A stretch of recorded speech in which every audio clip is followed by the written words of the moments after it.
12 मई को शुभेंदु अधिकारी और असम के मुख्यमंत्री हिमंत बिस्वा शर्मा की गले मिलते हुए फोटो वायरल हुई थी। इस पर हिमंत बिस्वा शर्मा ने लिखा था बुरे दिन। इसके आगे उन्होंने लिखा आप जानते हैं कौन, और साथ में शुभेंदु अधिकारी को टैग किया। इसके बाद शुभेंदु अधिकारी ने भी तुरंत जवाब दिया। उन्होंने लिखा कि मुझे लगता है इस बात का अंदाजा लगाने के लिए कोई इनाम नहीं होगा। आज जिस तरह से शुभेंदु घुसपैठियों में खौफ भर रहे हैं, उसने घुसपैठ से इनकार करने वालों के मुंह पर भी ताला लगा दिया। I have a border constituency. Who wants to live in India now? I have Kushtia on the other side and Nadia. The GDP, the health indicators and a lot of things in Bangladesh are actually better. Please let Narendra Modi and Amit Shah get this out of his head that the whole world wants to come and live in India. देश में जो कोई भी बांग्लादेशी घुसपैठ को बेकार का हवा बताता है, उसे महुआ मित्रा की कृष्णानगर लोकसभा सीट से सिर्फ 100 किलोमीटर दूर उत्तर 24 परगना के हाकिमपुर बॉर्डर पर बैठे इन घुसपैठियों को देखना चाहिए, जिन्हें अक्सर कई राजनीतिक दल और नेता अपने राजनीतिक फायदे के लिए झुठलाते हैं। हाकिमपुर चेक पोस्ट है। इस चेक पोस्ट के उस पार बांग्लादेश है। बांग्लादेश का सातखीरा डिस्ट्रिक्ट है और सातखीरा डिस्ट्रिक्ट में इन्हें भेजा जाएगा। और जो प्रोसेस ये बताया गया है कि अमूमन जितने लोग आते हैं उनमें से कुछ लोगों को यहाँ सिलेक्ट किया जाता है, उनके दस्तावेज लिया जाता है, बांग्लादेश के जो दस्तावेज रहे हैं। याद करिए बंगाल में जब एसआईआर की प्रक्रिया शुरू हुई, तब भी ऐसे ही बॉर्डर पर लोग बांग्लादेश जाना शुरू हुए थे।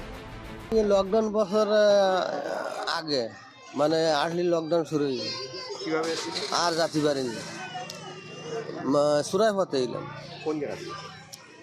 এ তোমার বেনাফল দে। সেটা কত বছর মোটামুটি? এই লকডাউন কয় বছর আছে? আমি 2 বছর 1 মাস হয়েছে এখানে আসছিলাম। চড়াই পথে আসছিলাম। কোন পথে আসছি সেটা বলতে পারবো না। কেন এসেছিলেন? আসছিলাম, আমার ওয়াইফ অনেক অসুস্থ ছিল, তার মানসিক কিডনির সমস্যা ছিল। तब डर था, लेकिन कुछ दिन का। हो सकता है इन्हें लगा हो कि जैसा पहले है वैसा ही चलता रहेगा। जैसे ये बांग्लादेश जाकर पश्चिम बंगाल में रहते आए हैं, रहते रहेंगे। लेकिन बीजेपी न सिर्फ सत्ता में आई, बल्कि शपथ लेने के 20 दिन से कम वक्त में ताबड़तोड़ एक्शन शुरू कर दिया और बांग्लादेशी घुसपैठिए डर के मारे अब खुद ही बंगाल छोड़ने लगे। बहुत कष्ट করেছে, খুব কষ্ট করেছে। দিনে আসা যায়, রাতেও আসা যায়। তো এখানে কি জন্য এসেছে? কাজ করার জন্য। तो बांग्लादेश से घुसपैठ करवाने का बंगाल में अवैध कारोबार चलता है, जो 9,000 रुपए की रिश्वत लेकर बांग्लादेशियों की बंगाल में एंट्री करवा देता है।